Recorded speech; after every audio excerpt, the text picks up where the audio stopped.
সবকিছু মিলে দ্রব্যমূল্যের দাম একটা স্থিতিশীল অবস্থায় না আসতেছে।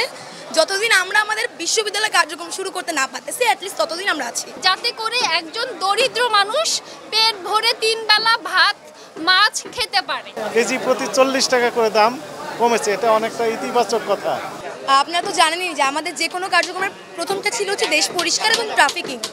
ওখানের পর থেকেই আমরা যখন আস্তে আস্তে কাজ করা শুরু করতেছিলাম রাস্তায়, আমরা দেখলাম যে বাজারের ব্যাপারটাও খুব অস্থিতিশীল হয়ে আছে। তখন আমরা টিম ওয়াইজ ফার্স্টে আমরা বাজারে আসি, আমরা একটা পাবলিক অ্যাওয়ারনেস তৈরি করার চেষ্টা করি যে কোনো প্রকার চাঁদাবাজি যাতে না হয়, দ্রব্যমূল্যের দাম কীভাবে কমানো যায়, কীভাবে কি হতে পারে।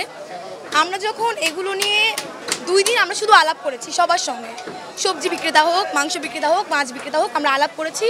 আমরা বাজারের অবস্থা জানার চেষ্টা করেছি, আমরা বিভিন্ন সোর্স জানার চেষ্টা করেছি। তারপর আমরা ভোক্তা অধিদপ্তরের সঙ্গে কথা বলেছি, তারা এখন আমাদের সঙ্গে আসছেন। এবং আমাদের যে ব্যাপারটা ছিল যে যতদিন দামের ব্যাপারটা বা যতদিন আইন শৃঙ্খলা বাহিনী হোক, প্রশাসন হোক, সব কিছু মিলে দ্রব্যমূল্যের দাম একটা স্থিতিশীল অবস্থায় না আসতেছে, যতদিন আমরা আমাদের বিশ্ববিদ্যালয় কার্যক্রম শুরু করতে না পারতেছি, অ্যাটলিস্ট ততদিন আমরা আছি।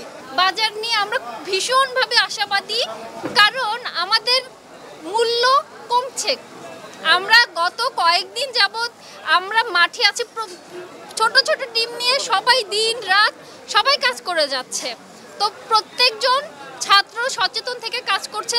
আমাদের কথা হচ্ছে শুধু ছাত্র না, ছাত্র জনতা, আপনারা গণমাধ্যম কর্মী, প্রিন্ট মিডিয়া, সবার সাথে থাকতে হবে।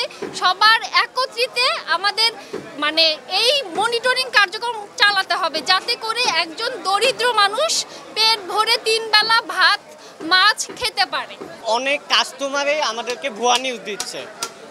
একটু আগে আমরা মাছের বাজারে গেছিলাম ঘোষণা দিতে যে লাইট অফ করার জন্য।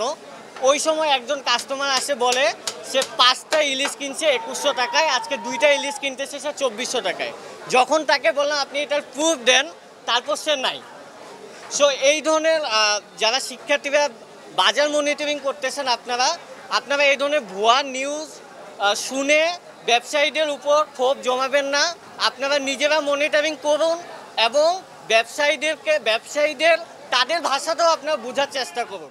এখানে আপনারা দেখতেছেন যে ছাত্রছাত্রী ভাই বোনেরা ভলেন্টিয়ার হিসেবে আমাদেরকে সহযোগিতা করছে। মূলত এনারা আগে থেকে এই বাজারগুলোতে অবস্থান করছে, বিভিন্ন গুরুত্বপূর্ণ বাজারগুলোতে তারা অবস্থান করছে। তারা নিজেরাই মনিটরিং কার্যক্রম পরিচালনা করছে এবং আমাদেরকে অবহিত করছে যে কোথাও কোনো অনিয়ম পেলে সেটি অবহিত করছে। তো আমাদের নিয়মিত মনিটরিং এর অংশ হিসেবেই মূলত আমাদের এখানে আসা। এখানে এসে যেটা আমরা দেখলাম যে গতকালে যে দাম ছিল ব্রয়লার মুরগি এবং পাকিস্তানি কোয়াক মুরগি বা সোনালী মুরগি, সেটির দাম অনেকটা কমেছে। অর্থাৎ পাইকারি কিনেছে তারা দেখলাম সোনালী মুরগি 210 টাকা, বিক্রি করছে 240 টাকা।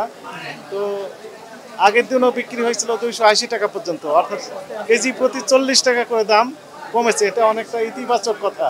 আমার মনে হয় যে এই যে ক্লোজলি মনিটরিং করা হচ্ছে, এই মনিটরিংয়ের কারণেই মূলত এটি অনেকটা কমেছে, এটি আমাদের কাছে প্রতীয়মান হয়েছে।